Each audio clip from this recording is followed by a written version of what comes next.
இரண்டாம் ஆண்டு மாணவர்களுக்குரிய திருமுறைகளில் சைவ சித்தாந்தம் என்கின்ற தலைப்புக்குரிய பாடத்தை நாம் இன்று தொடங்கி சிந்திக்க இருக்கிறோம். இதில் என்ன ஒரு சிக்கல்னா, நமக்கு இதுக்கு பாடத்திட்டமோ இல்லை புத்தகமோ இல்லை. இதுதான் நமக்கு உரிய விசேஷமான அனுபவம். அதனால் நாமளே தான் தேர்ந்தெடுத்து படிக்க வேண்டியதாக இருக்கிறது. சென்ற ஆண்டெல்லாம் நமக்கு வினாவிடை வங்கி என்ற ஒரு சமாச்சாரம் இருந்தது. அதில் உள்ள விஷயங்களை சிந்தித்து உங்களுக்கு இந்த பாடம் சிந்திக்கப்பட்டிருக்கும்னு நினைக்கிறேன். திருமுறைகள் சைவ சித்தாந்தம் இந்த ஆண்டு வினாவிடை வங்கியே காலாவதி பண்ணியாச்சு. அப்படியா? புக்கில் இருக்கும், அதை ஒட்டி சிந்திக்கலாம்னு திட்டம் வந்திருக்கும். ஆனால் சிந்திக்கலன்னு நினைக்கிறேன். இப்போது புதிய சைவ சித்தாந்த திருமுறைகள் சைவ சித்தாந்த பாடத்திற்கான புதிய வினாவிடை வங்கியும் இப்போ தான் அடியன் தான் எழுதி கொடுத்துருக்கேன். அதுலேயும் பார்த்தீங்கன்னா அதிகபட்ச கேள்வி நான் சைவ சித்தாந்த விஷயமும் உள்புகுந்து ரொம்ப குறைவாக தான் எடுத்திருக்கேன். மற்றபடி திருமுறை சார்ந்த மேலோட்டமான சில கேள்விகள் தான் கேட்டிருக்கேன். நால்வர் அருளியது எது, திருக்கடைக்காப்புனா என்ன, இந்த மாதிரியான கேள்விகள் தான் அதிகமாக கேட்டிருக்கிறேன். ஏன்னா அதற்கான கால அவகாசம் நான் கொடுக்கப்படவில்லை. அது ஒவ்வொன்றாக எடுத்தெடுத்து பார்ப்பது அளவுக்கு. ஆனாலும் நாம் கிடைத்திருக்கக்கூடிய காலத்தை நாம் சரியான முறையில் பயன்படுத்த வேண்டும் என்பதற்காக திருமுறைகளில் சைவ சித்தாந்தம் என்பதனால நமக்கு ஒரு விரிந்த கடலை கொடுத்துருக்குறாங்க. 12 திருமுறையுமே பெரிய கடல் தான். அதனால் ஒவ்வொரு கடல்லையும் நமக்கு பார்க்க வேண்டிய பகுதிகள் என்று பல இருக்கிறது. ஒரு பாடலிலேயே பலவிதமான சித்தாந்த கருத்துக்கள் இருக்க என்னும் பொழுது பல லட்சம் பாடல்களுக்கு மேலே இருக்கக்கூடியதாகிய நம்முடைய திருமுறைகளில் நிறைய விஷயம் நமக்கு கிடைக்கும். அதனால் எதை நாம் இப்போ தொடங்குவது என்று ஒரு சிக்கல் எனக்கு இருந்தது. அதில் அடின்னு என்ன நினைத்தேன்னா, 11ஆம் திருமுறையில் இருக்கக்கூடிய சித்தாந்த விஷயங்களை சிந்திக்கலாம் என்று எண்ணினேன் முதல்ல. அதனால் எல்லாரையும் காலையில் கூட 11ஆம் திருமுறை எடுத்துகிட்டு சொல்லுவோமான்னு கூட நினைத்தேன். இருந்ததுன்னா அதில் உள்ள ஏதாச்சும் நூலை எடுத்துக்கொண்டு நம்ம சிந்திப்போம் என்று எண்ணினேன். ஆனால் அடியின் முடிவு எடுத்த நேரம் என்பது ரொம்ப குறைவு. அதனால் நான் ரொம்ப சிந்திக்காமல் வந்து இங்கே உட்காந்து கதை அடிக்க முடியாது என்பதனாலையும் நான் அதை தள்ளி வைத்து விட்டு திருமுறைகளில் இருக்கக்கூடிய சைவ சித்தாந்த விஷயங்களை பேசுவதற்கு 3 பதிகங்கள் ரொம்ப சிறப்பாக ஒரு சித்தாந்த சாஸ்திரத்திலே பேசப்பட்டிருக்கிறது. அந்த பதிக விஷயங்களை இன்றைக்கு தொடங்கி நம்ம சிந்திப்போம். அடுத்த வகுப்பிலிருந்து ஏதாவது ஒரு நூலை எடுத்துக்கொண்டு சிந்திக்கலாம். 11ஆம் திருமுறையோ அல்லது அதிகமாக பார்க்காத திருமுறை 9ஆம் திருமுறையோ இல்லை 11ஆம் திருமுறையோ. 9ஆம் திருமுறையை விட 11ஆம் திருமுறையில் நிறைய விஷயம் சிந்திக்க இருக்கிறது. பிரபந்தங்கள் என்ற ஒரு தலைப்பு அதில் நிறையா இருக்கிறதுனால பெருமாள் நாயனாருடைய விஷயம், அதில் கோபப்பிரசாதம்னு ஒரு நூல் இருக்குது, ரொம்ப அற்புதமான நூல். இந்த மாதிரி ஏதாவது ஒன்றை நம்ம சிந்திக்கலாம் என்று இருந்தேன். அதனால் இன்றைக்கு நாம் பார்க்க இருக்கக்கூடிய விஷயம் என்னவென்றால், இன்று மாலை 20 என்கின்ற சாஸ்திரம் 4ஆம் ஆண்டு மாணவர்களுக்கு தொடங்குகிறது. அந்த சாஸ்திரத்தினுடைய 2வது பாடலில் அருணதி சிவாச்சாரியார் 3 தேவார பதிகங்களை மேற்கோள் காட்டியிருக்கிறார். அது இருநிலனாய் தீயாகி என்கின்ற அப்பர் சுவாமியினுடைய திருத்தாண்டகம். அதை ருத்ரத்துக்கு இணையாக சொல்லுவார்கள். எதிர்வேதத்தில் இருக்கக்கூடிய ருத்ரம் என்கின்ற மந்திரத்தினுடைய ஈக்குவல் என்று இந்த நின்ற திருத்தாண்டகம் என்று அதுக்கு பேர். நின்றவாறே என்ற இந்த தேவாரம் முழுக்க முடியும் என்பது நின்ற திருத்தாண்டகம் என்று பேர். அந்த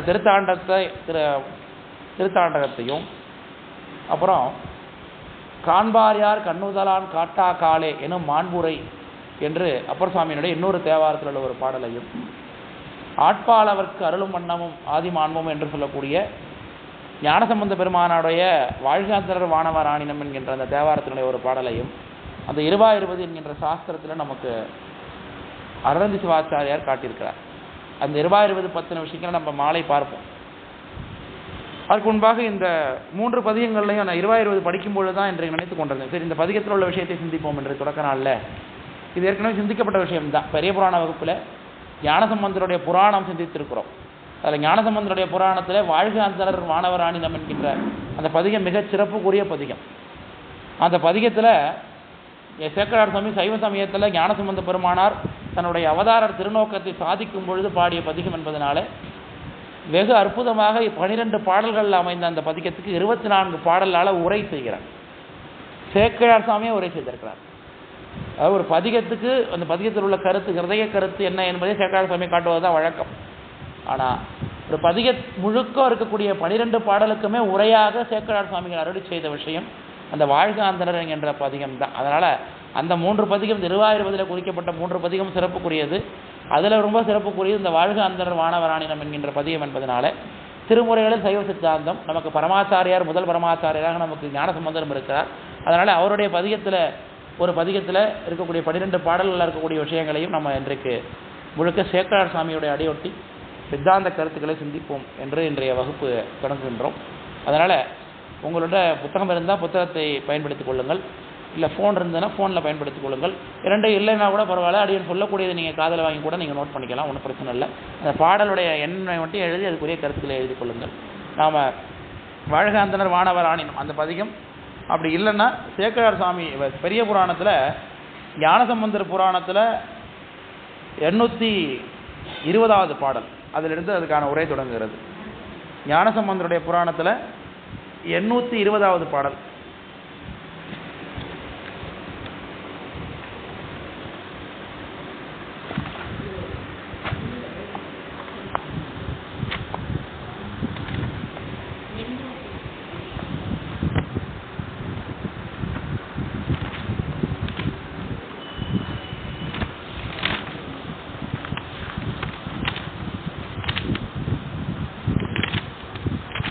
இந்த வாழ்க அந்தர் என்கின்ற தேவாரம் ரொம்ப அற்புதமான ஒரு சூழலில் நமக்கு ஞானசம்பந்த பெருமானார் பாடி கொடுத்திருக்கிறார். 673ஆம் பக்கம்.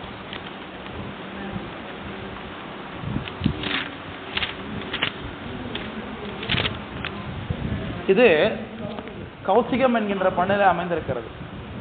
கௌசிகம் என்பது பைரவி என்கின்ற ராகத்தில் அமைந்திருப்பது. இந்த பதிகம் எல்லாரும் எப்படி பாடணும்னு உங்கள் அனைவருக்குமே தெரியும், அதனால் அது ஒரு பெரிய விஷயம் இல்லை. இதில் என்ன ஒரு சிறப்புக்குரிய விஷயம்னா, அந்த பதிகத்தில் ஒரு 10 இருந்தால் அந்த பதிகத்தில் பொதுவாக ஒரு பண்ணில் பாடப்படும். அந்த பண்ணில் ஒரே கட்டளை தான் அந்த பதிகத்தில் உள்ள 10 பாடலுமே அமைந்திருக்கும். ஆனால் இந்த பதிகத்தில் மட்டும் முதல் 3 பாடல்களும் ஒரு கட்டளையிலையும் மீதமுள்ள பாடல்கள் நமக்கு ஒரு கட்டளையிலும் அமைந்திருக்கிறது, வேறு விதமாகவும் அமைந்திருக்கிறது. சிறப்புக்குரிய விஷயம் இந்த வாழ்க அந்தரன் என்ற பதிகம். இந்த வாழ்க அந்தனர் பதிகத்தில் 12 பாடல்கள் இருக்கிறது. இந்த 12 பாடல்களும் சிவஞான போதத்தினுடைய 12 சூத்திரத்துக்கு இணையானது என்று சொல்லுகிறார்கள் அறிஞர்கள். அதனால தான் சிவஞான போத உபதேசம் செய்து அரசனை சைவ சமயத்துக்கு திருப்பும் பொழுது இந்த 12 சூத்திரங்களுடைய சாரமாக ஞானசம்பந்த பெருமான் இந்த 12 பாடல்களையும் பாடி அவருக்கு அருளி செய்திருக்கிறார் என்று கூறுகிறார்கள்.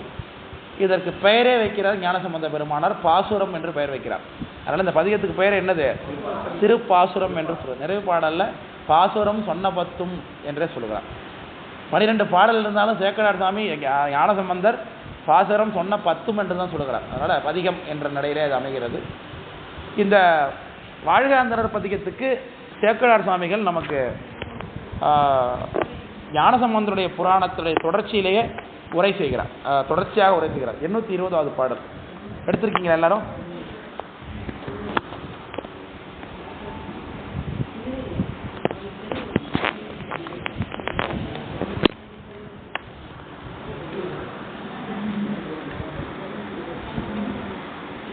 இன்னும் 20வது பாடல் எடுத்திருக்கீங்களா?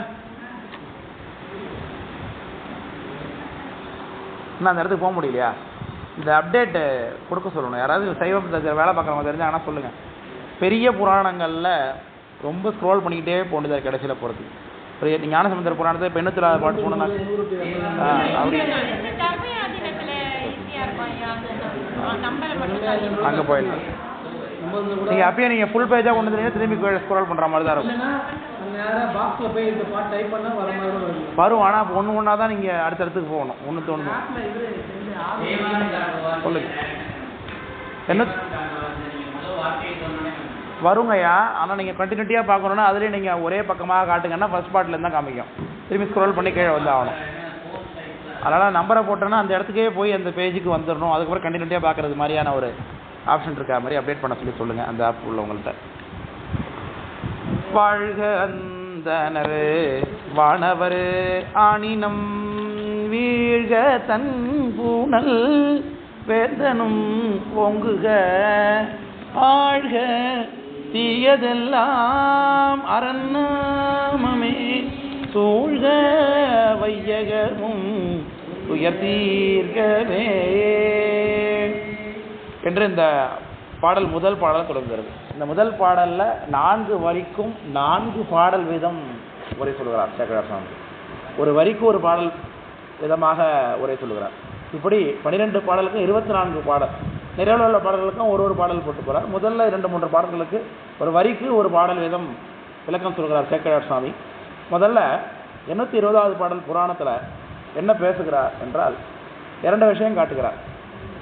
இந்த பாடல், இந்த பதிகம் யாருக்காக பாடப்பட்டது என்றால் தென்னவன் என்று சொல்லக்கூடிய நின்றசீர் நெடுமாற பாண்டிய நாயனார் அவர் அறியும் பொருட்டாக இந்த பதிகம் பாடப்பட்டது என்ற செய்தியை சொல்லுகிறார். உலகியல் வேத நூல் ஒழுக்கம் என்பதும் நிலவு மெய்நெறி சிவநெறி அது என்பதும் களதிவாய் அமணர்காண்டிலர் ஆயினோ பலர்புகழ் தென்னவன் அறியும் பான்மையால். பலர்புகழ் தென்னவன் அறியும் பான்மையால் என்று சொல்றார். அப்போ இந்த பதிகம் பாடப்பட்டது எந்த இடத்துலன்னா வைகையினுடைய கரையில் இல்லையா? அது பலரும் அறியும்படியாக பாடப்பட்டது என்பதனால என்ன சொல்கிறார்? பலர்புகழ் தென்னவன், பலராலே புகழப்படக்கூடிய தென்னவன். தென்னவன் என்றாலே பாண்டிய அரசனை குறிக்கும். இந்த இடத்துல அரிகேசரி பராங்குசன் என்று சொல்லக்கூடிய நின்றசீர் நெடுமாற பாண்டிய நாயனாரை குறிக்கிறது. உலகியல் வேத நூல் ஒழுக்கும் என்பதும் நிலவு மெய்நெறி சிவநெறி என்பதும் இது ரொம்ப முக்கியமான செய்தி. அதாவது ஒருவர் சைவ சமயத்தை சார்ந்திருக்கிறார், சிவதீக்கை எடுத்துக்கொண்டார், சிவருமானை தன்னுடைய தலைவனாக கருதிவிட்டார், சைவ சமய ஒழுக்கத்தோடு வாழ்ந்து கொண்டிருக்கிறார் என்றால் அவருக்குரிய வாழ்வியல் முறை என்பது ஒன்று. ஆனால் சைவ சமயத்தை பின்பற்றவில்லை, சிவருமானை கடவுளாக இன்னும் மறிக்கவில்லை, பொதுவான ஆளாகத்தான் இருக்கிறார் என்றால் அவருக்குரிய வாழ்க்கை முறை வேறு. இது 2மே தனியாக காட்டப்படுகிறது. காலையில் பேசியிருந்தோம் வருண பேதங்களை பற்றி பேசியிருந்தோம். வருண ஆசிரம பேதங்கள், ஒவ்வொரு காஸ்டில் உள்ளவங்களும் இப்படித்தான் இருக்கணும், இவங்க இப்படித்தான் இருக்கணும், அதை இடத்த விட்டு அவங்க தாண்டக்கூடாது என்றதெல்லாம் நம்ம உலகியலில் பார்க்குறோம். இது எல்லாமே வைதிக நெறி என்று பேர், வைதிக விஷயங்கள், வேதத்தை தலைமையாக கொண்டிருக்கக்கூடிய சமய விஷயம். அதைத்தான் இந்து சமயம் என்று சொல்லுகின்றோம். இந்து சமயம் இந்து என்று வந்துவிட்டால் இதுக்குள்ள அத்தனை கட்டுப்பாடுகளையும் அவர் பின்பற்றித்தான் ஆக வேண்டும். ஆனால் சைவர் என்று வரும் பொழுது பல விஷயங்கள் அவர்களுக்கு சலுகை உண்டு. முக்கியமாக சைவர் என்று வந்துவிட்டால் அங்கே என்ன இல்லை? சாதி பேதம் இல்லை. இது மிக முக்கியமானது இல்லையா? அடியார்கள் என்று வந்துவிட்டால் அங்கே அனைவருமே ஒன்றாக அமர்ந்து என்ன செய்வாங்க? மாகேஸ்வர பூஜையில் கலந்து கொள்வார்கள். அனைவருமே ஒரே தரத்தினராக அங்கே பார்க்கப்படுவார்கள். அதனால் சிவபெருமானை வழிபாடு செய்து விட்டோம், சிவபெருமான் தான் கடவுள் என்று ஒப்பு கொடுத்து விட்டோம் என்றாலே நம்முடைய வழிபாட்டு முறை, வாழ்க்கை முறை என்பது ஒரு மாதிரி ஆகிறது. அதில் கூட நாம் அடுத்தவங்களை பார்க்கக்கூடாத தவிர்த்து நம்முடைய சமயத்தை நமக்குன்னு விதிக்கப்பட்ட கடமைகளை செய்து கொண்டு தான் இருக்க வேண்டும். நாம் தான் அவங்க அது இவங்க இதுன்னு பார்க்கக்கூடாத தவிர்த்து அடுத்தவங்க பார்த்தா நம்ம ஒன்றும் பண்ண முடியாது. நாம் மட்டும் என்ன பண்ணணும்? அடியார்களிடத்தை பேதம் பாராட்டக்கூடாது. ஆனால் நாம் என்ன பண்ணணும்? நமக்கு என்ன குல ஒழுக்கம் விதிக்கப்பட்டதோ அந்த குல ஒழுக்கத்தோடு நாம் ஒழுக வேண்டும். இதுதான் ஒவ்வொருவருக்கும் தனிப்பட்ட முறையில் காட்டப்பட்டது. ஆனால் பொதுவாக அடியார் என்று வந்துவிட்டால் என்ன இல்லை? இந்த பேதங்கள் இல்லை. அதனால் வேதத்தில் சொல்லப்பட்ட அறங்களை அனைவருமே பின்பற்ற வேண்டும். அதனால் இப்போ மாகேஸ்வர பூஜையில் சமமாக அனைவரும் அமர்ந்து சாப்பிடுவதை பார்க்குறோம். அதே வெளியில் பார்த்தீங்கன்னா அனைவருக்கும் சமபந்தி என்பது கிடையாது, பழங்காலத்திலேருந்து கிடையாது. இப்போ கூட அது பல இடங்களில் பின்பற்றப்படவில்லை. ஒரு கோயிலில் கூட என்ன கிடையாது, இவங்க வரலாம் அவங்க வரக்கூடாது என்பது இன்றைய காலத்தில் பல இடங்களில் கிராமங்களில் வைத்திருக்கிறதை பார்க்குறோம். அதனால் உலகியல் என்பது சிவநெறி சாராதவர்கள், சைவ நெறி என்பது சிவநெறியை சார்ந்தவர்கள். இவங்க 2 பேருக்கு என்ன இருக்குது? வேறுபாடுகள் இருக்குது. இது என்ன என்பதை அறிவிப்பதற்காகத்தான் இந்த பதிகத்தை ஞானசம்பந்த பெருமானார் இந்த அரசனுக்கு அருளி செய்தார் என்பதைத்தான் இந்த இடத்துல காட்டுகிறார். நிலவு மெய்நெறி சிவநெறி என்பதும் களதிவாயமணர்கள். களதினா குற்றம், நாற்றம், அழுக்கு இதெல்லாம் பொருள்படும். ஊத்தை வாய், பல்லு விளக்காமல் இருக்கக்கூடிய வாயின்னு இருக்கும். களதிவாய் அமணர்காண்கிலர் ஆகினோ, அவர்கள் சைவ சமயத்தை குறை சொல்வது, வைதிக வழக்கத்தை குறை சொல்வது, இது எல்லாமே இதில் உள்ள நுட்பமான உண்மை புரியாதனால் என்பதனால அவர்களுக்கு புரியவில்லை என்றாலும் அரசனுக்கு புரிய வேண்டும் என்பதற்காக பலர் புகழ் தென்னவன் அறியும் பான்மையால் என்று அரசன் அறிய வேண்டும் என்பதற்காக இந்த பதிகத்தை தொடங்குகின்றார் என்று தொடங்குகிறார். ஏற்கனவே பதிகத்தை பார்த்தாச்சு. முதல் பாடலை வாழ்க அந்தனர் வானவர் ஆணினம் என்பது தொடங்குகிறது. அதனால் அந்த முதல் வரிக்குரிய விளக்கத்தை இனி வரக்கூடிய பாடலை சொல்கிறார். ஏன் அந்தணர்களை வாழ்த்தினார், ஏன் வானவர்களை வாழ்த்தினார், ஏன் பசுக்களை வாழ்த்தினார், இந்த மூன்றுத்தையும் வாழ்த்துவதற்கான காரணம் என்ன என்பதை இந்த பாடலில் சேக்கரார் சாமி விளக்கிறார். இனி வரக்கூட பாடல். அந்தணர் தேவர் ஆணினங்கள் வாழ்க என்று இந்தமை மொழிப்பயன் உலகம் இன்பூர சந்த வேள்விகள் முதல் சங்கரர்க்கு முன் வந்த அர்ச்சனை வழிபாடு மன்னவாம் என்று சொல்கிறார். இந்த மூன்றையும் அந்தணர், வானவர், ஆணினம், இந்த மூன்றையும் வாழ்த்துவதற்கான காரணம் என்னன்னா, சிவபெருமானுக்கு எப்பொழுதுமே கோயில்களில் வழிபாடு நடந்து கொண்டே இருக்க வேண்டும். இதுதான் காரணம் என்று சொல்கிறார். சந்த வேள்விகள் முதல் சங்கரர்க்கு முன்வந்த கற்றனை. சந்த வேள்விகள்னா அழகுற அமைக்கப்பட்ட வேள்விகள்னு அர்த்தம். சிவவேள்விகள், அந்த அக்னியில் சிவபெருமானை ஆவாகனம் செய்து சிவாக்னியாக பாவித்து சிவாக்னியில் விடுக்கக்கூடிய ஆகுதி பொருட்களை பெருமான் ஏற்றுக்கொள்கிறார். இதைத்தான் வேட்டு அவிவுண்ணும் விரிசடை நந்தி என்று சொல்கிறார் நம்முடைய திருமூல தேவநாயனார். அவர் காட்டவும் நாமிலும் காலையும் மாலையும் சொல்கிறார். அவருக்கு காட்ட வேண்டிய அவி என்னது? பாட்டவி காட்டுதும் பாலவியாமே என்று. பெருமானுக்கு நம்ம போய் நம்ம வீட்டில் போடுற சக்கரை பொங்கலையோ நாம் செய்யக்கூடிய நைவேத்தியத்தையோ அவர் சாப்பிடுவார்னா சாப்பிட மாட்டார். அது அவருக்கு பெரிய பொருட்டு இல்லை. ஆனால் அவர் எதை உணவாக கொள்ளுகிறார் என்றால் பாடல்களை. அர்ச்சனை பாட்டேயாகும் அதனால சொல்கிறார் இல்லையா? அதனால் பாடல்களையே சுவாமி என்ன பண்ணுறார்? தனக்குரிய அவியாக கொள்ளுகிறார் என்பதுதான் கருத்து. அதனால் அந்த சந்த வேள்வி, அந்த வேள்வி மூலமாக கொடுக்கக்கூடிய பொருள், இந்த வேள்வியின் பயனாவது வீழ்ப்புணல் என்பது சேக்கரார் சாமியோட வாக்கு தான். அதனால் வேள்வி எங்கு நடக்கிறதோ அங்கெல்லாம் என்ன நடக்கும்? மழை பெய்யும் இல்லையா? அதனால் மழை, அதனால தான் அடுத்து வீழ்ப்புணல் வீழ்க தன்புணல்னு பாடுகிறார். அதனால் முதல்ல வேள்வி செய்யணும் என்றால் அதுக்கு பேர் அக்னி காரியம் என்று பேர். அக்னியை வளர்ப்பதற்கு என்னென்ன வேணுங்க? விறகு வேண்டும், அதோடு கூட ராட்டி போட வேண்டும். ராட்டினா பசுமையினுடைய சாணத்தை, உலர்ந்த சாணம், அதை சாணத்தை பிசைஞ்சு சரியான முறையில் தட்டி உலர்த்தி வச்சுருப்பாங்க. வராட்டி, அதை ராட்டின்னு சொல்லுவாங்க ஊரெல்லாம் இல்லையா? அது பசுமையினுடைய சாணத்தை அதில் வைத்து அதில் எதை ஆகுதி பண்ண வேண்டும்? நெய்யினாலே தான் அதை வளர்க்க வேண்டும் அக்னியை இல்லையா? நெய் யார் கொடுப்பா? அப்புறம் பசு தான் கொடுத்தாகணும் இல்லையா? அப்போ வேள்வி நடக்கணும்னா யார் இருந்தாகணும்? அங்கே பசு இருந்தாகணும். சரி, பசு இருந்து நெய்யை கொடுத்துட்டா போதுமா?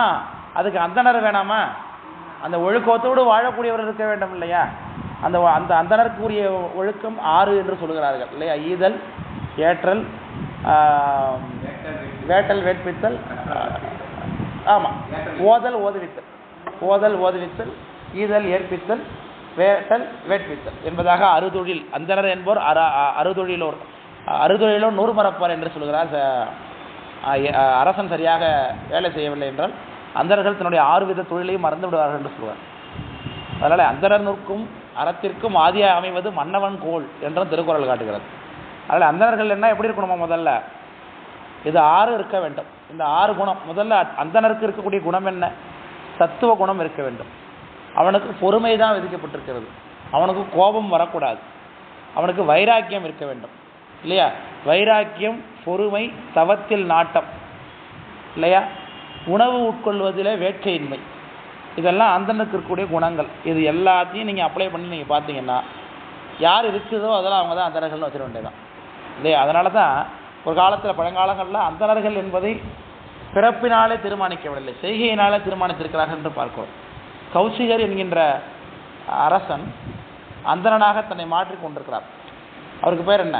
அவர் தான் விஸ்வாமித்திரர்னு பேர். விஸ்வத்துக்கு மித்திரன். விஸ்வம்னா இறைவன், மித்திரன்னா நண்பன், இறைவனோடு நெருங்கியவர் என்பதனால விஸ்வாமித்திரன்னு பேர் அவருக்கு. அவர் கௌசிகன் என்கின்ற அரசன் தான். அவர் என்னவானார்? ராஜ ரிஷியாக ஆகிவிட்டார். பிராமணர் என்ற தன்மையை அடைந்து விட்டார் என்று. அதே போல் பிராமணருக்குரிய லட்சணத்தை விட்டுவிட்டு ராஜாவுக்குரிய லட்சணத்தை பின்பற்ற இருக்கிறார்கள். ராவணனை நம்ம அந்தரன்னு முழுமையாக சொல்கிறது வழக்கம் இல்லை, அசுர சம்பந்தம் உடையவர் அவர். துரோணரை பார்த்தீங்க, மகாபாரத்தில் துரோணர் இருக்கார். அவர் பிராமண குலத்திலிருந்து வருது. ஆனால் அவர் என்ன வேலை பார்க்குறாரு? அரசனுக்காக சண்டை போடுகிறார். இப்படி மாறிடு. இவர் இந்த மாதிரி இருக்கிறவங்களுக்கு பேர் அமாத்தியர்னு பேருங்க. பிராமண குலத்தில் வந்துவிட்டு, பிராமண குலத்தில் இருக்கக்கூடிய அந்த அறுதொழிலை விட்டு இந்த அரசனுக்குரிய வேலையை செய்ய ஆரம்பித்தாங்கன்னா அவங்களுக்கு பேர் அமாத்தியர்னு பேர். அதிலிருந்து தான் அமைச்சர் என்கின்ற குலம் ஒரு பேர் வருகிறது. மாணிக்க வாசக பெருமானார், நம்முடைய திருத்துள்ள நாயனார், திருத்துள்ள நாயனாரே அந்த குலத்திலிருந்து சொல்கிறார்கள். ஆமாம், மருத்துவர் குலம் என்றும் சொல்வது வழக்கம், அமாத்தியர் என்றும் சொல்வது வழக்கம், இதெல்லாம் வழக்கம் இருக்கு. அதனால அந்தனர் என்பவர்கள் இந்த 6 குணங்களை கொண்டிருக்க வேண்டும். அவர்கள் அந்தனருக்கு என்ன இன்னும் சிறப்பாக சொல்லப்படுகிறது என்றால், அடுத்த வேலை உணவையும் சேமித்தே வைத்துக் கொள்ளக்கூடாது. அந்தனர் என்பவர் அவர் உஞ்சவிருத்தி பண்ணித்தான் தன்னுடைய வாழ்க்கையை நடத்த வேண்டும் என்று சொல்லப்பட்டிருக்கிறது. அவனுக்கு இருக்கக்கூடிய ஒரே வேலை ஓதுதல், ஓதுவித்தல். இவனும் வேதத்தை சொல்லிக் கொண்டிருக்க வேண்டும். வேதத்தை சொல்ல விருப்பமுடைய தகுதி உடையவருக்கு வேதத்தை சொல்லிக் கொடுத்து ஓத வைக்க வேண்டும். இது ஒரு கொள்கை. அப்புறம் வேட்டல், வேட்பித்தல், ஹோமங்களை செய்வது. வேட்டல் என்பது விருப்பத்தை குறிக்கிறது. அதான் வேட்பு மனு என்று சொல்கிறாங்க இல்லையா, தேர்தலுக்கு வேட்புனா விருப்பப்படுறார், அந்த தொகுதியில் அவர் எலெக்ஷனில் நிற்கிறதுக்கு விருப்பப்படுறது வேட்பு மனுங்கிறோம். வேட்பாளரை விரும்புகிறவர், அதான் வேட்பு மனுங்கிறதா விருப்பம். வேட்புனால விருப்பம். எதை விரும்புகிறார்கள்? யார்கிட்ட விரும்ப முடியும்? பெருமான்கிட்ட தான் விரும்ப முடியும். இறைவனுக்கு தன்னால் ஆகிய பூஜை பொருட்களை ஆகுதியாக கொடுத்து இறைவன்கிட்ட கருணையை நாம் வேட்க வேண்டும். அந்த தொழிலை செய்ய முடியாதவருக்கு செய்து கொடுக்க வேண்டும். கர்த்தாவாக இருந்து கொண்டு, ஹோம கர்த்தாவாக இருக்க வேண்டும். பார்ப்போம், இன்றைக்கு செய்யக்கூடிய அத்தனை ஹோமங்களும் அப்படி தான், ஹோம கர்த்தாவாக இருந்து கொண்டு தான் செய்கிறார்கள். வீட்டில் ஒரு கணபதி ஹோமம் பண்ணால் என்ன பண்ணுறாங்க, அந்த ஹோமம் செய்யக்கூடிய வீட்டுக்காரே உட்காந்துட்டு ஆகுதி பண்ணுறாரு. அவருக்கு பதில் ஆச்சாரம் என்ன பண்ணுறாரு, இவருக்கு பதில் நான் செய்கின்றேன்னு சொல்லி அவர்கிட்ட சங்கல்பம் வாங்கி கொண்டு இவர் செய்கிறாருன்னு பார்ப்போம். அதனால் அதுதான் வேட்பித்தல், அடுத்தவருக்காக செய்வதுன்னு அர்த்தம். வேட்டல், வேட்பித்தல். அப்புறம் ஈதல், ஏற்றல். அந்தணன் அனைவருக்கும் கொடுக்கவும் வேண்டும், அடுத்தவர் கொடுத்தா வாங்கி கொள்ளவும் வேண்டும் என்று சொல்லப்பட்டிருக்கிறது இல்லையா. அதனால் ஈதல், ஏற்பித்தல், அதான் உஞ்ச விருத்தி. அவன் வாங்கி தான் சாப்பிட வேண்டும். அதுவும் அவர் கூட சமைத்த பொருளை வாங்க மாட்டாங்க, சமைக்காத பொருளை தான் வாங்கி கொள்ள வேண்டும் என்று சொல்லப்பட்டிருக்கிறது. அதனால் இது 6 உடையவர்கள் தான் அந்தணர்கள் என்று பார்க்கிறோம். அந்த அந்தணருக்கு அப்படிப்பட்ட அந்தணர்கள் வாழ வேண்டும். ஏன்னா அந்த அந்தணர்கள் ஆகுதி கொடுத்தாதான் சுவாமி அதை ஏற்றுக்கொள்கிறார். ஆகுதி கொடுப்பதற்கு நெய்யை கொடுப்பது பசு. சரி, இந்த ஆகுதி பொருட்களாலே வாழக்கூடியவர்கள் யாரு? சிவருமான் மூலமாக கொடுக்கப்பட்டாலும் அதை ஏற்றுக்கொண்டு அனுகிரகத்தை தரக்கூடியவர்கள் யாரு? தேவர்கள் தான். தேவர்களுக்கு தான் இந்த ஆகுதி பலன் சொல்லுகிறது. இங்கே அக்னிக்கு இவர்கள் செய்யக்கூடிய அக்னி காரியத்தினால தான் இந்திரன் பதவியில் வீட்டிருக்க முடியும். மேலே இந்திரனுடைய தபஸ் இருக்க வேண்டும், இந்திரனுடைய பதவி நீடிக்க வேண்டும் என்றால் கீழே இருக்கக்கூடிய அந்தணர்கள் ஹோமத்தில் அவனுக்கு ஆகுதிகளை கொடுத்து கொண்டிருந்தால்தான் அந்த பலனினாலே அவன் மேலே இருந்து கொண்டிருக்க முடியும். எல்லா தேவர்களுமே அப்படித்தான். அதனால் அவர்கள் வாழ்வது எதை நம்பித்தான்? அந்த ஆகுதி பொருட்களை நம்பி கொண்டது. அதனால சிறப்போடு பூசனை செல்லாது வானம் வரக்குமேல் என்று சொல்கிறார். இந்த வானம் மழை பெய்யலைனாக்க இங்கிருந்து ஆகுதி பண்ண முடியாது என்று சொல்கிறார். அந்த தேவருக்கும் பூசனை செல்லாதுன்னார். தேவர்களுக்கு கூட பூசனை செய்ய முடியாது என்று சொல்கிறார், மழை பெய்யவில்லை என்றார். அதனால அந்த ஆகுதி பொருட்களை வாங்கி அந்த தேவர்கள் பயன் கொடுப்பதனால, மழையை பயனாக கொடுப்பதனால தேவர்கள் வாழ வேண்டும். ஆகுதியை கொடுப்பதற்கு அந்தணர்கள் வேண்டும் என்பதால் அந்தணர்கள் வாழ வேண்டும். ஆகுதி பொருளாக இருக்கக்கூடிய நெய்யை தான் அதில் ஆகுதி பண்ணுகிறோம். அதிகமான நெய் தான் ஆகுதி பண்ணுகின்றோம். அந்த பெரிய தோணி மாரி வைத்து நெய் விடுவாங்களா, அதுக்கு பேர் என்னங்க? இல்லை, பெருசாக கடைசியில் எல்லா நெய்யும் விட்டு பண்ணும். கடைசியில் எல்லா நெய்யும் பெரிய தோணி போல் வச்சு அதில் விட்டு சிதம்பரத்தில் பார்க்கலாம். அதை சிலைவாழ்ந்த செய்யக்கூடிய வேள்வியில் பெரிய அந்த பெரிய பாலம் மாதிரி வச்சுருப்பாங்க. அதில் எல்லா நெய்யும் அதில் விட்டால் கடைசியில் அதில் வரும். அதில் நெய்யினால தான் அக்னி வளரும். சிறுவம்னா நீங்கள் அதில் விடுறதுக்கு பேர் தான் சிறுவம்னு சொல்லுவாங்க. திருச்சிருவம்னு சொல்லுவாங்க. அது வேறு. அது இல்லாமல் இன்னொன்று இருக்கும், பெருசாக வச்சுருப்பாங்க. அது பெரிய வைதிக வேள்விகள்லாம் பார்க்கலாம். அதை நீங்கள் சரி, நெய்யினால தான் அந்த நெருப்பு வளரும் இல்லையா. அதனால் நெய் வேணும் என்பதற்காக பால் வேணும். பால் முதலிய பொருட்களை தான் ஹோமம் பண்ணுறாங்க இல்லையா. பால், தயிர், இது எல்லாவற்றையும் ஹோமத்தில் விடுவது வழக்கம். அதனால் அதுக்கெல்லாம் என்ன வேணுமா? பசு வேணும். அதனால் அந்தணர் தேவர் ஆண் இனங்கள் வாழ்க என்று இந்த மெய்மொழி பயன் உலகம் இன்புற, இந்த 3 இருந்ததுன்னா உலகம் என்னாகும்? இன்புறும். ஏன்னா மழை பெய்யும் இல்லையா. விசும்பின் துளி வீழி நல்லால் பசும்புன் தலை காண்பது அறிவு. அதனால் மழை துளி பெய்யவில்லை என்றால் என்ன ஆகாது? புல் கூட உலகத்தில் முளைக்காது என்பதனால மழை ரொம்ப அத்தியாவசியம். மழை வேணும்னா ஆகுதிகள் செய்ய வேண்டும். அதனால தான் எங்கள் மயிலாடுதுறையில் ஞானசம்பந்த பெருமான் பாடுகிறார், வானமுறு சோலை மிசு மாசுபட மூசு மயிலாடுதுறையேனர். இந்த அந்தணர்கள் செய்யக்கூடிய ஆகுதி, மயிலாடுதுறையில் செய்யக்கூடிய அந்தணர்கள் செய்யக்கூடிய ஆகுதி புகை சென்று வானத்தை மாசுபடுத்துகிறது அப்படின்னு சொல்கிறார். அந்த மாசு நல்ல மாசு, அதுதான் மேகத்தை இழுத்து வந்து மழை பெய்ய வைக்கும் என்று சொல்கிறார். இப்போ கொண்டு கொண்டுறோமே நம்மளும் தான் மாசு கொண்டு கொண்டுறோம். இருக்கிற டயரை பூரா கொளுத்தி, இருக்கிற பிளாஸ்டிக் பூரா கொளுத்தி அப்படி தான் மாசு பண்ணி கொண்டுருக்கோம் இல்லையா? இதனால மழை வராமல் போயிடுது. ஆமாம், அந்த காலத்தில் அக்னிஹோத்திரம் பண்ணுறதுனால இல்லையா, வேதத்தில் சிறந்ததாக சொல்லக்கூடியது என்னது? அக்னிஹோத்திரம், அக்னியை வளர்ப்பதுன்னு அர்த்தம் இல்லையா? அக்னியில் நெய்யை வார்த்து அதை வளர வேண்டும். அந்த புகையில் அதில் போடக்கூடிய ஆகுதி பொருட்களில் உள்ள புகை சென்று காலத்தில் மழையை உண்டு பண்ணும் என்று சொல்கிறார்கள். மழை கீழே வந்துச்சுன்னா திரும்ப அகைன் யார் வாழ்வா? பசு வளரும், அந்தவர்கள் வாழ்வார்கள். இவர்கள் இருந்தாங்கன்னா திரும்ப ஆகுதி கொடுப்பாங்க. ஆகுதி மூலமாக அந்தவர்கள் சந்தோஷமாக, தேவர்கள் சந்தோஷமாக இருப்பாங்க. தேவர்கள் மூலமாக திரும்பி மழை வரும். இப்படியே அது ரொட்டீனாக நடக்கக்கூடியது. ஆமாம், அப்போவே இதை சூழலில் சைக்கிள்னு சொல்கிறாங்கல்ல, உணவு சங்கிலி என்று சொல்கிறோம். அதை அப்போவே இதை ரொம்ப அழகாக பேசியிருக்கிறார்கள் நம்முடைய வேதத்தில். அதனால் அந்தணர் தேவர் ஆணினங்கள் வாழ்க என்று இந்த மெய்மொழி பயன் உலகம் இன்புற சந்த வேள்விகள் முதல் சங்கரருக்கு. அதனால் வேள்வினா முக்கியமாக யார் கொடுக்கணும்? அந்த வேள்வியை சிவபெருமான் மேலே வைத்து செய்ய வேண்டாம். தட்சணை போல எந்த தேவர்களையோ செய்யக்கூடாது. நம்ம போய் எங்கேயோ போய் நம்ம சுதர்சன ஹோமம் பண்ணிகிட்டு இருக்கேன் அப்படின்னா அங்கே கூட சிவபெருமானுக்கு மத்தியஸ்தம் கொடுக்கப்பட்டிருக்க வேண்டும். சிவபெருமானுக்கு பாகம் உண்டு. அதுலேயும் எந்த வேள்வியாக இருந்தாலும் என்ன உண்டு? சிவபெருமானுக்கு பாகம் உண்டு. அவரை எடுத்துக்கொள்ளுவாராங்க. அதில் சிவபெருமானை நிந்தித்து சிவபெருமானை அழைக்காமல் செய்யக்கூடிய வேள்வியை தான் இங்கே தக்க வேள்வின்னு சொல்லுகின்றோம். அதில் வேறு எந்த வகையில் ஹோமம்? ஏன் நீங்கள் அக்னியை வளர்த்தினாலே அக்னிக்கு தலைவன் யாருன்னாலே கார்த்திகேயன், முருகப்பெருமான் தான். இந்த அக்னியில் வளரக்கூடிய யவனா அக்னின்னு சொல்லுவாங்க. அக்னி கீழே பாலா அக்னி, யவனா அக்னி, விருத்தா அக்னின்னு அக்னி வளரும். ஒரு குண்ட சம்ஸ்காரம்னு ஒன்று பண்ணுவார்கள் அந்தணர்கள். நீங்கள் வேள்வி ஆரம்பிக்கும் பொழுது பார்க்கணும். நம்ம எல்லோரும் பார்ப்போம், நெருப்பு திக்குன்னு எரியும் போது அதில் பொருட்களை ஆகுதி பண்ணுவதை நாம் பார்ப்போம். ஒரு வேள்வி ஆரம்பிக்கும் பொழுதே உட்காந்து பார்த்தோம்னா அவர்கள் எல்லாவற்றையுமே தர்ப்பையினாலே அந்த சாதகம் பண்ணக்கூடிய பிரம்மச்சாரி பிள்ளைங்கள்லாம் ஓதுக்கட்டை, அந்த அந்தர பிள்ளைங்கள்லாம் வேதத்தை அந்த மந்திரங்களை சொல்லிக்கொண்டே இருப்பாங்க. கிரியாபூர்வமான மந்திரங்களை சொல்லிக் கொண்டிருப்பார்கள். அதுக்கேற்ப கிரியையே குருக்கள் பண்ணிக்கிட்டு இருப்பார். நாம் பார்க்குறோம். தர்ப்பையினாலே குழியை தோண்டுவது, அதை சரி பண்ணுவது, சமம் பண்ணுவது, அப்புறம் மெழுகுவது, அதுக்கு பிறகு அதில் அக்னியை முதல்ல அதில் ஸ்தாபிப்பது. அந்த அக்னியை வந்து எப்படி ஒரு குழந்தையாக அப்போ தான் பிறந்திருக்காருன்னு அர்த்தம். அவர் கொஞ்சம் கொஞ்சமாக வளருவார். அவர் நெய்யை ஆகுதி பெற்றுக்கொண்டு வளர ஆரம்பிப்பார். அவர் பாலாக்னி, யவனாக்னி, விருத்தாக்னின்னு ஒரு வளர்ச்சி அடைகிறார். குழந்தையாக இருந்தார், அப்புறம் இளைஞனாக ஆனார். அதுக்கு பிறகு என்ன ஆனார்? அப்புறம் அவருக்கு திருமணம் நடக்கும். திருமணத்தில் 2 பெண்ணை கல்யாணம் பண்ணிப்பார். சுவாகா சதா அப்படின்னு 2 பேரை திருமணம் செய்து கொள்வார். அக்னியினுடைய சக்திகள் என்ன? சுவாகா சதா தானே. சுவாகாந்தமாக நம்ம மந்திரங்களை சொன்னோம்னா சுவாமிக்கு போகும். சதாங்கிறது நம்ம பித்ரு தேவர்களுக்கு பண்ணக்கூடிய வேள்வியிலையும் நம்ம ஆசமணியம் பண்ணி கொள்ளும்பொழுது என்ன பண்ணிக்கொள்கிறோம்? ஆத்மத்வாய சதா, விஜயாதத்வாய சதா, சிவதத்வாய சதான்னு நம்ம ஆசமணியம் பண்ணி கொள்கிறோம். சதா அது அக்னியினுடைய இன்னொரு மனைவி. சக்தியை தான் மனைவின்னு சொல்லிக்கொண்டோம், உருவகப்படுத்துகின்றோம். அவருக்கு முதல் மனைவி சுவாகா. சுவாமிக்கு சுவாகாந்தமாக தான் எல்லாம் இல்லையா? சுவாமிக்கு நைவேத்தியம் பண்ணும்போது சுவாகாந்தமாக நைவேத்தியம் பண்ணுகின்றோம். அது அந்த அக்னி மூலமாக தான். அது ஒரு வேள்வி தான். அதனால் வேள்வினாலே நம்ம என்ன அக்னியை வளர்த்து பண்ணாதான்னு அர்த்தம் இல்லை இல்லையா? சுவாகா தான் கொண்டு போய் சேர்க்குறா சுவாமிகிட்ட நம்ம பார்க்குறோம்.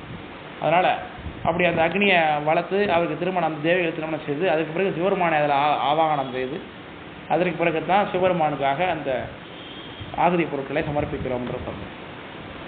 அந்த ஆகுதி பண்ணி அதில் கிடைக்கக்கூடிய பலனை குண்டத்திலேருந்து மண்டலத்துக்கு மாற்றி, அது கும்பத்துக்கு மாற்ற வேண்டும். அப்புறம் கும்பத்திலேருந்து யாத்திராதானம் பண்ணி இறைவனிடத்தை சென்று சேர்ப்பது என்பது வழக்கமாக நாம் வைத்து பார்க்குறோம்.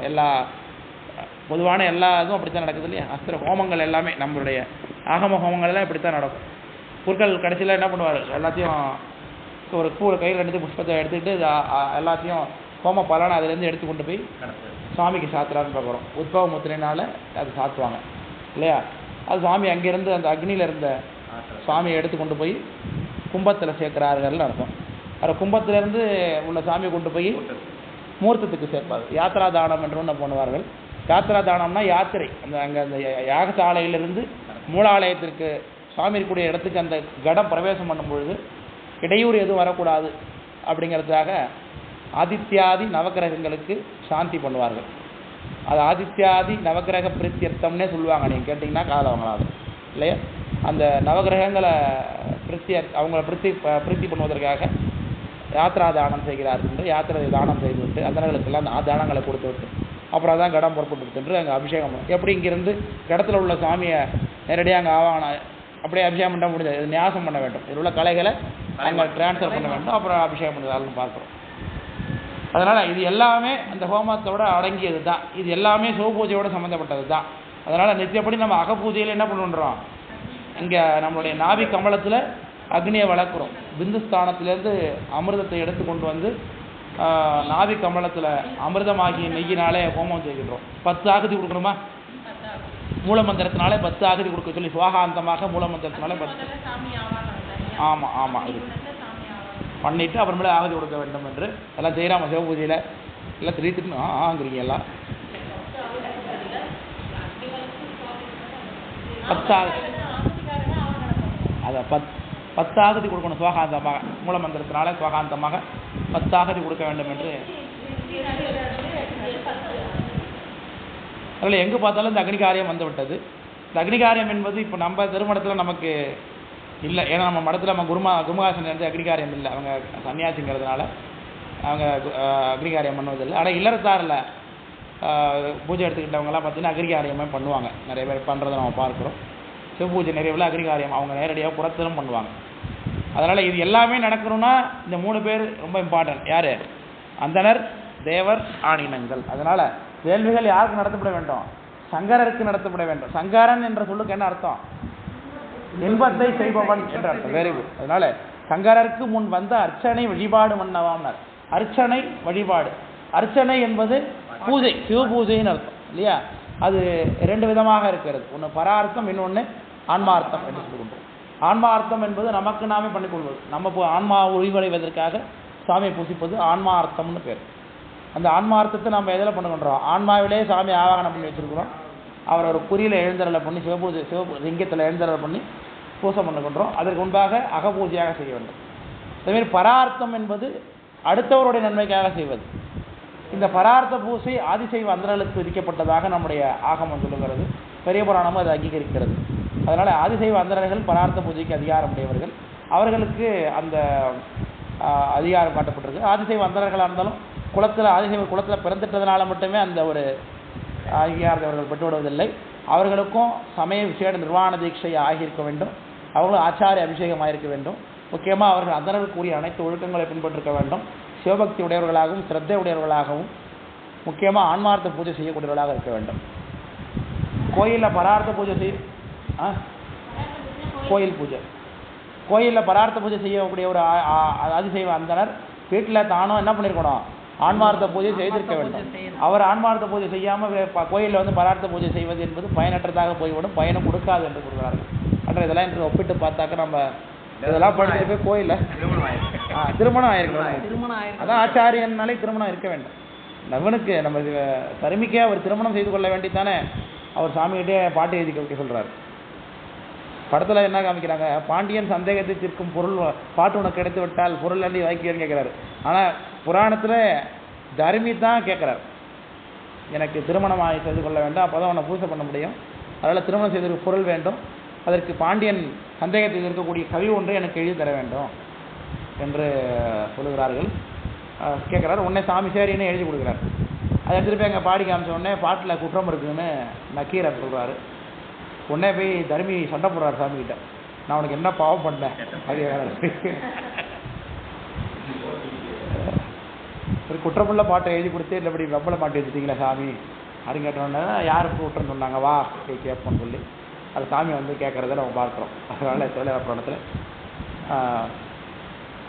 அதனால் அர்ச்சனை வழிபாடு மண்டபம். அதனால் பரார்த்தம் ஆன்மார்த்தம் இது இரண்டுமே என்னாச்சு மறக்கடா இல்லையா? ஆஃப் அன் ஹவர் தான். அர்ச்சனை வழிபாடு மன்னவாம் என்று சொல்கிறார். இது எப்பொழுதுமே இது 3 இருந்தால் தான் நடக்கும். சாமிக்கு அபிஷேகம் பண்ணும்போது பால் அபிஷேகம்னே இருக்குது இல்லையா? அதுக்காக பசு வேணும் இல்லையா? அது ரொம்ப முக்கியம். இப்போ எல்லாம் பாக்கெட்லேயே வாங்கி கொடுத்துறான். நீங்கள் காரீஸ்வரன் கோயில் சைதாப்பேட்டில் அடி தங்கியிருக்கேன். காரீஸ்வரன் கோயில் வாசலில் காலையில் டீ கடையில் பால் பாக்கெட் கடையிலலாம் இருக்கிற மாதிரி இதில் வந்துடும், ட்ரேயில் வந்து உட்காந்துருக்கும் பால் பாக்கெட்ஸ்லாம். மக்கள் அழகாக காசு கொடுப்பாங்க, அந்த பால் பாக்கெட் வாங்கி உள்ளே கொண்டு கொடுத்துட்டு வந்துடுவாங்க, அவ்வளோதான். அதை அபிஷேகம் பண்ணி பார்த்துட்டு கூட வர்றது கிடையாது சாமி. அப்பயும் கொடுக்கறது பதிலாக பாலையே வைக்கிறது வேற இல்லையா? அது பாலை இன்னும் அபிஷேகம் பண்ணி பார்த்துறது கூட மக்கள்கிட்ட நேரம் இல்லை. அந்த அளவுக்கு இன்றைக்கு பால் அபிஷேகங்கள்லாம் போய் கொண்டிருக்கிறது. பார்க்க மாட்டாங்களா?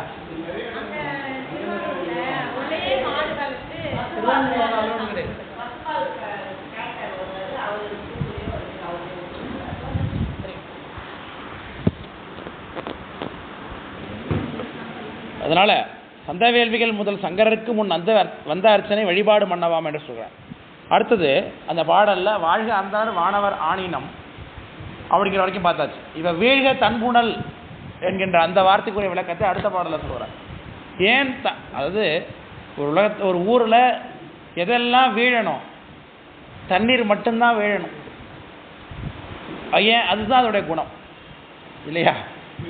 அதாவது இவன் ராஜசூய யாகத்தினுடைய சபையில் பீஷ்மரை பார்த்து சிசுபாலன் திட்டுறான், நீ கங்கையினுடைய புத்திரன் இல்லையா, கங்கை எப்பொழுதும் கீழ் திசையை நோக்கியே ஓடுகிறது, அதனால தான் உன் புத்தி கீழ் நோக்கி இருக்குது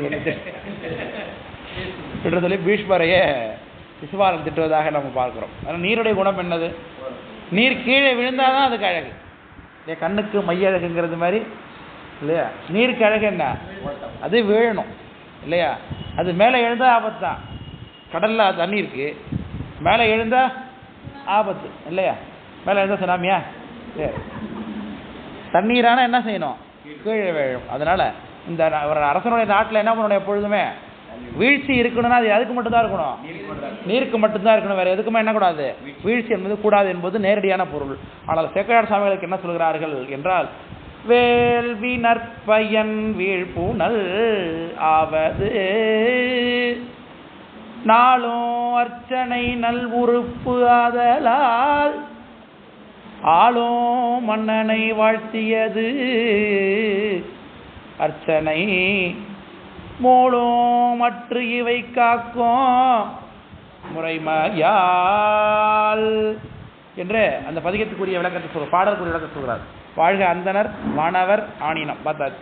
வீழ்க தன்புணல் வேந்தனம் ஓங்குக, இது ரெண்டுத்தையும் சொல்லுகிறார். இப்போ ஏன் தண்ணீர் வீழ வேண்டும்? முதல்ல தண்ணீர் வேள்வியின் நற்பயன் வீழ்புணல் ஆவது. வேள்வி செய்வதனுடைய பயன் என்ன? கீழே பார்த்தாச்சு. வேள்வி செய்தால் அங்கிருந்து என்ன கிடைக்கும்? நமக்கு மழை பெய்ய வேண்டும். அதனால வேத வேள்விகள் நடக்கக்கூடிய இடத்துல தான் என்ன கிடைக்குது? மழை. சார் அப்போ வெளிநாடுகளெல்லாம் எப்படி சார் மழை பெய்யுது அப்படின்னு கேட்டால், இந்த பாரதம் தான் உலகத்துக்கு ஹிருதயஸ்தானம் மாதிரி.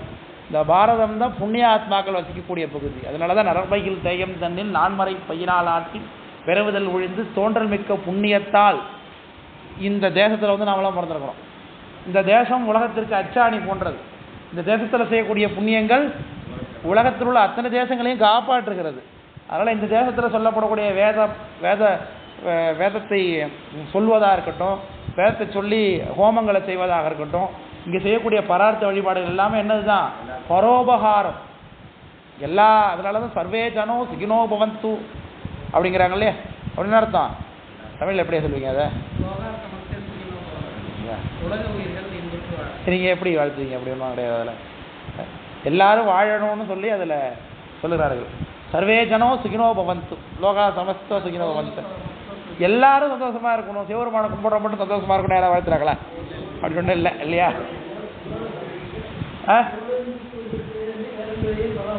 புரியல?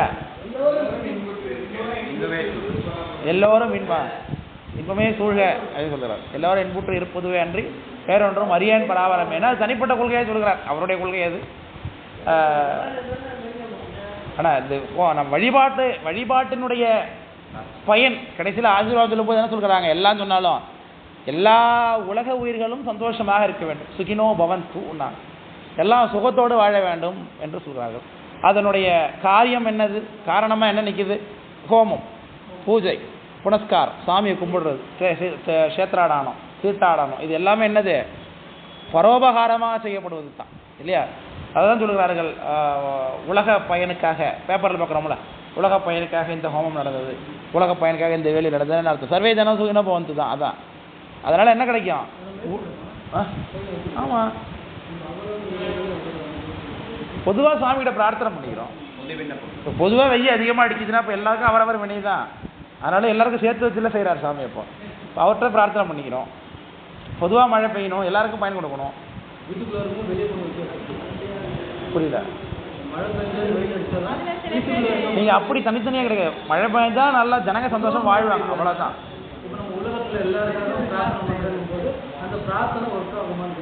அது அவரவர் வினையை பொறுத்து அவங்கவுங்களும் தனிப்பட்ட முறையில் இருக்கும். சொல்லுவேன் ஒட்டுமொத்தமாக கொரோனாவுக்காக பிரார்த்தனை பண்ணேன் எங்கே பார்த்தாலும். ஆமாம், உண்டு உண்டு. செய்ய வேண்டியது நம்ம வேலை. சாமி கொடுக்குறாரு இல்லைங்கிறது அவருக்கு தானே தெரியும். இதெல்லாம் சொல்லப்பட்டது செய்கிறாங்க எல்லாரும். அதனால் எல்லாருக்காகவும் அது செய்யப்படுகிறது. அதனால் அப்போது வீழ்ப்புணல் மழை பெய்கிறது என்பது நல்லது. பொதுவாக மழை பெஞ்சாலே நல்ல சகுனம். இந்த இடத்துக்கு வெளில போகும்போது தூரல் போட்டதுன்னா அது நல்ல சகுனம் என்று அதனால எது செஞ்சாலும் திட்டுவாங்களே. வெய்ய அடித்தாலும் திட்டுவாங்க, மழை பெஞ்சாலும் திட்டுவாங்க. ஒரு மணி நேரம் மழை பெஞ்சாலே அந்த இடத்துல அந்த கடை எடுத்து கொண்டது, இந்த இடத்துல இந்த பாலம் அடைத்து கொண்டு, அந்த இடத்துல பஸ் இருந்தது, இந்த இடத்துல கார் இருந்ததுன்னு ஒன்று நினைவுல வந்துடும்.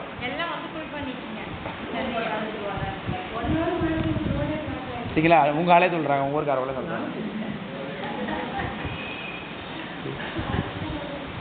அதனால் கொஞ்ச நேரம் ஒரு மணி நேரம் மழை பெய்ய சொல்லுங்கள், உடனே அங்கே அதை அடைச்சிக்கிட்டு இங்கே இதை அடைச்சிக்கிட்டு ஒன்று அந்த வண்டி அங்கே நிற்கிது, இந்த வண்டி நிற்கிது, உடனே நியூஸில் பார்லிமெண்ட் நியூஸில் வந்துடும், பிரேக்கிங்கில் வந்துடும் உடனே. சென்னை டாப்பில் இருக்கீங்க. அதனால் முதல்ல மழையே கருந்தக்கூடாது. மழை வந்துட்டு சொன்னாலே மழையை வெக்கப்பட்டு ஓடி போயிடும், வராது.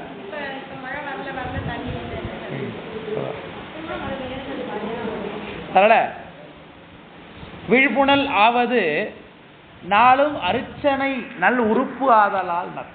உறுப்பு என்பது அங்கம். ஏன் சார் மழை பெய்யணும் அப்படிங்கிற கேள்விக்கு நாம் எல்லாரும் ஒரு கலந்து சொல்லுவோம். இப்போதான் ஜனங்கள் நல்லா சந்தோஷமாக பயிர் பச்சையெல்லாம் விளையும், நல்ல நெல் விளையும், சாப்பாடு கிடைக்கும் ஜனங்களுக்கு, எல்லா உயிரினங்களுக்கும் நல்ல சாப்பாடு கிடைக்கும்.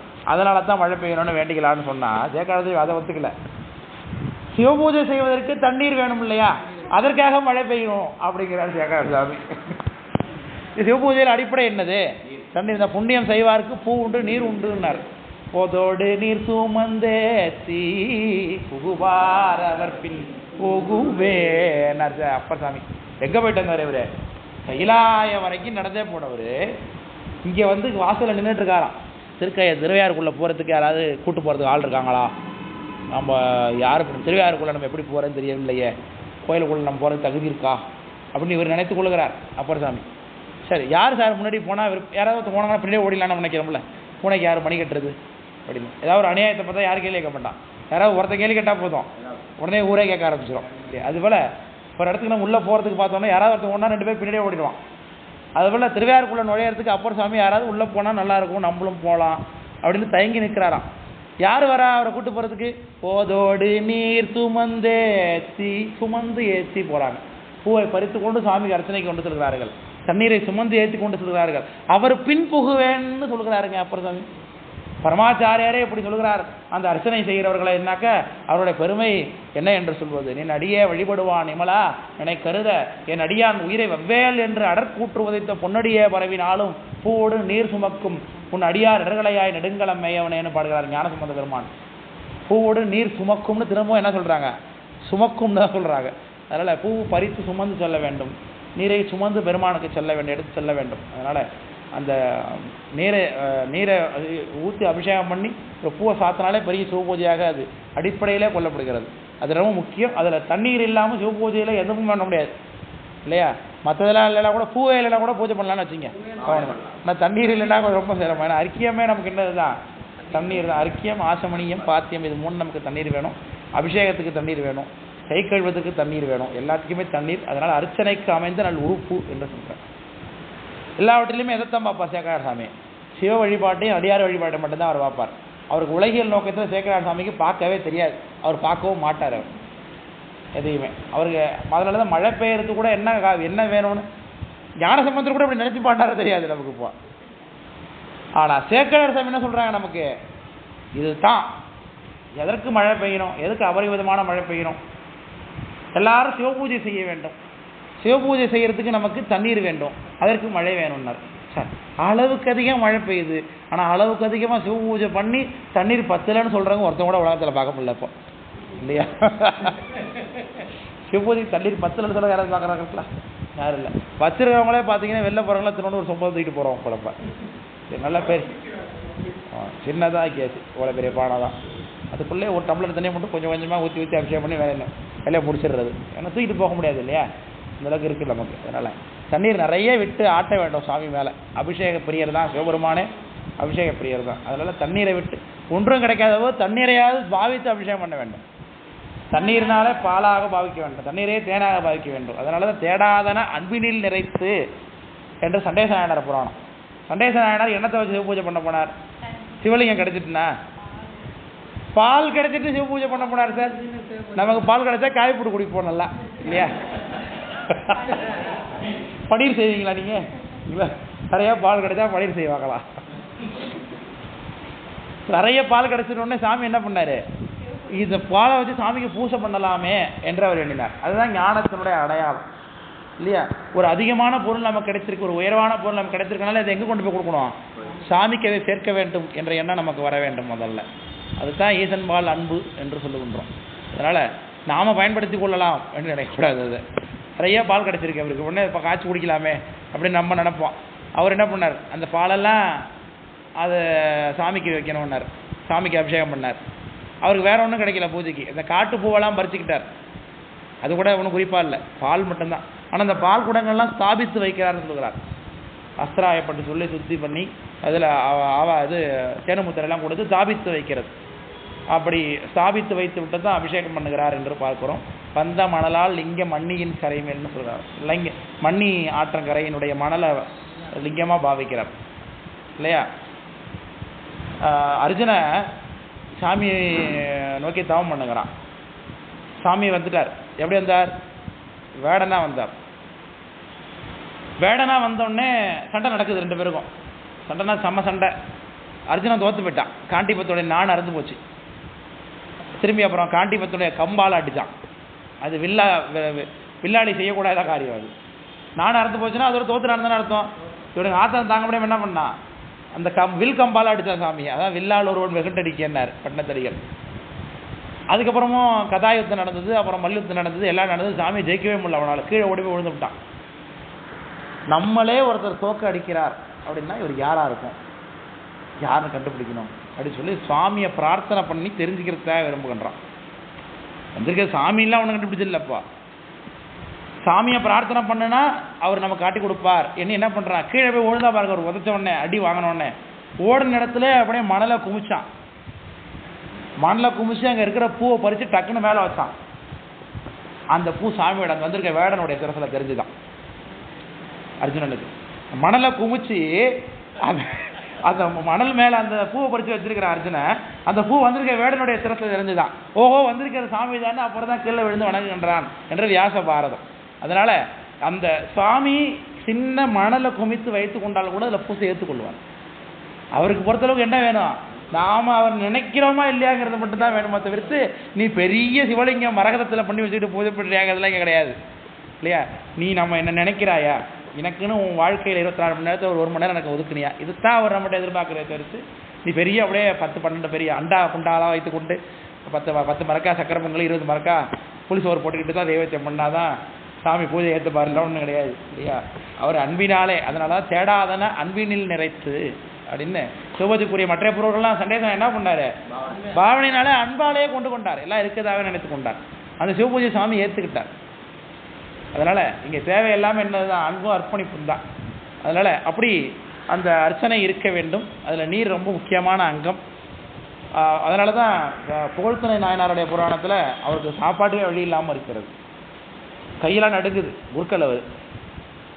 குறுக்கெல்லாம் அந்த காலத்தில் கோயிலை விட்டு போக மாட்டாங்க. அவங்களுக்குன்னு ஒரு குடியே அந்த ஊரில் இருப்பாங்க.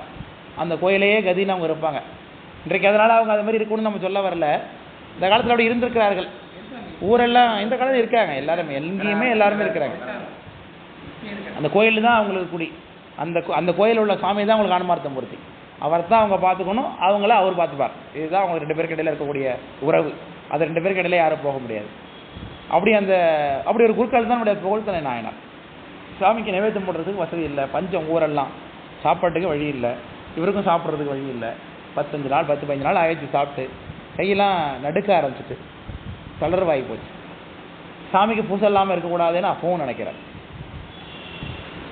நாம் இன்றைக்கி காலையில் ஒரு ஒர்க் இருந்ததுன்னா சாயந்தரம் பண்ணிக்கலாம் அப்படின்னு தள்ளி வச்சுருவோம் இல்லையா? இன்னைக்கு காலையில் கொஞ்சம் லேட்டாக எழுந்திரிக்கிறது, முதல் நாள் லைட்டு கொஞ்சம் லேட்டாக படத்துக்கு போயிட்டு வந்தோன்னு வச்சுங்களேன், லேட்டாக தூங்கி எழுந்திரிச்சு இந்த லேட்டாக பண்ணிக்கலாம்னு நம்ம நினைக்கிறோம்.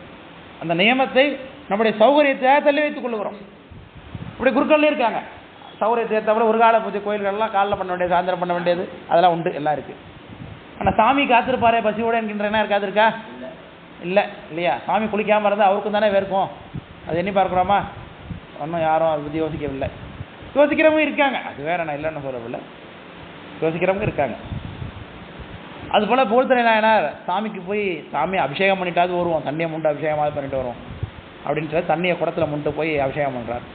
அகத்தடிமை செய்யும் அந்த நந்தன் அரிசிர் புனல் கொண்டு வந்து ஆட்டுகின்றான், மிக தளர்வு எய்தி குடத்தையும் முடிமேல் விழுத்திட்டலும் அப்படின்னார்.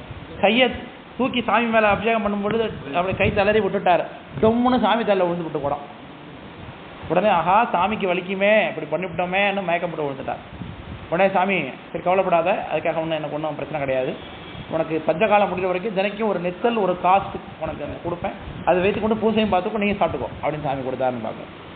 அதனால் நியமத்தை கைவிடாமல் சாமியை கும்பிட்டு கொண்டு தண்ணீரையாவது சாமிக்கு அபிஷேகம் பண்ண வேண்டும், வெறும் தண்ணீரையாவது அபிஷேகம் பண்ண வேண்டும் என்பது தான் இது காட்டுகிறது. அந்த தண்ணீரும் நமக்கு சிவபூஜைக்கு ரொம்ப முக்கியமான அங்கம் என்பதனால அது வீழ்ப்புணல் ஆவது 4 மர்ச்சனை நல் உறுப்பு ஆதலால் என்று காட்டுகிறார். அதனால் அடுத்தது வேந்தனும் ஓங்குக என்றார். வேந்தன் நல்லா இருக்கணும், அது எதுக்காக சொன்னார் என்று அடுத்தது சொல்கிறார். ஆளும் மன்னனை வாழ்த்தியது அத்தனை மூலும் மற்ற இவை காக்கும் முறைமையால். நாட்டில் போர் வந்துருச்சுன்னு வச்சுக்க மாட்டேங்க, உக்ரைனில் நடக்குது இல்லையா போர், உக்ரைன் ரஷ்யா போர் நடக்குது, அங்கே வழிபாடுலாம் நல்லா நடந்துட்டு இருக்கோமா? அப்போ வாய்ப்பு இல்லை, ஏன்னா மனுஷன் உயிரை காப்பாற்றிக்கிறதே பெரும்பாடு, இங்கே கோயிலுக்கு போகிறது. இப்போ அப்போ அரசன் காக்க வேண்டியவன் இல்லையா, அரசன் காவலன். அதனால் திருவுடை மன்னரை கண்டால் திருமாலை கண்டவரேன்னு ஆழ்வார் பாட்டு. திருமாலுக்கு ஒப்பு அரசன் என்பவன், சிவபெருமானுக்கே ஒப்பு தான் அரசன் என்பவன் இல்லையா? அவன் கடவுளுக்கு ஏன் சிவபெருமானுக்கு ஒப்புன்னா சித்தியார் காட்டுகிறது இல்லையா? சிவபெருமான் வேத வழி நிற்காதவர்களை தண்டிப்பார், அந்த வேலையை அரசன் உலகத்தில் செய்கின்றான். அரச தண்டனை பெற்றவர்களுக்கு நரக தண்டனை கிடையாது, அது சித்தியார் சொல்லுகிறது. அதனால் அரசனால் தண்டிக்கப்பட்டவர்களுக்கு என்ன கிடையாது? செய்த தவறுக்கு நரக தண்டனை கிடையாது என்று பார்க்கிறோம். அதை பின்னாடி ஒரு இடத்துல நம்ம பார்க்க போகிறோம் இங்கே. அதனால் அரசன் என்பவன் எல்லாவற்றையும் காப்பவன், தர்மத்தை பரிபாலனம் செய்கின்றவன். அரசன் தர்மத்தை பரிபாலிக்கவில்லை என்றால்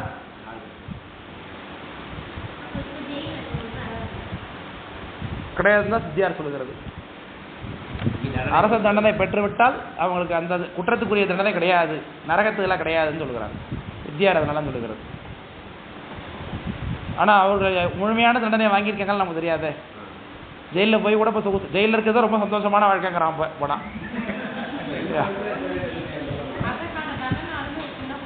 ஆமாம் கொடுப்பார்.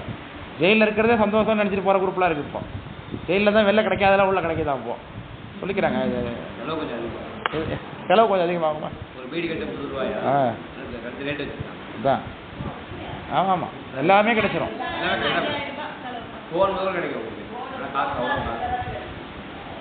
அதான் இந்த சேனல்ஸ்லாம் ஃபேஸ்புக்கில் எடுத்து போடுறாங்களே, அதுக்காகவே ஒரு சேனல் வச்சுருங்க, அப்படி ஹீட் நோட்ஸ்.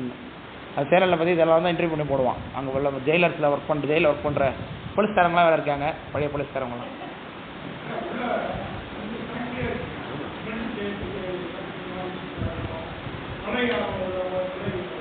அது பண்ணுறேன்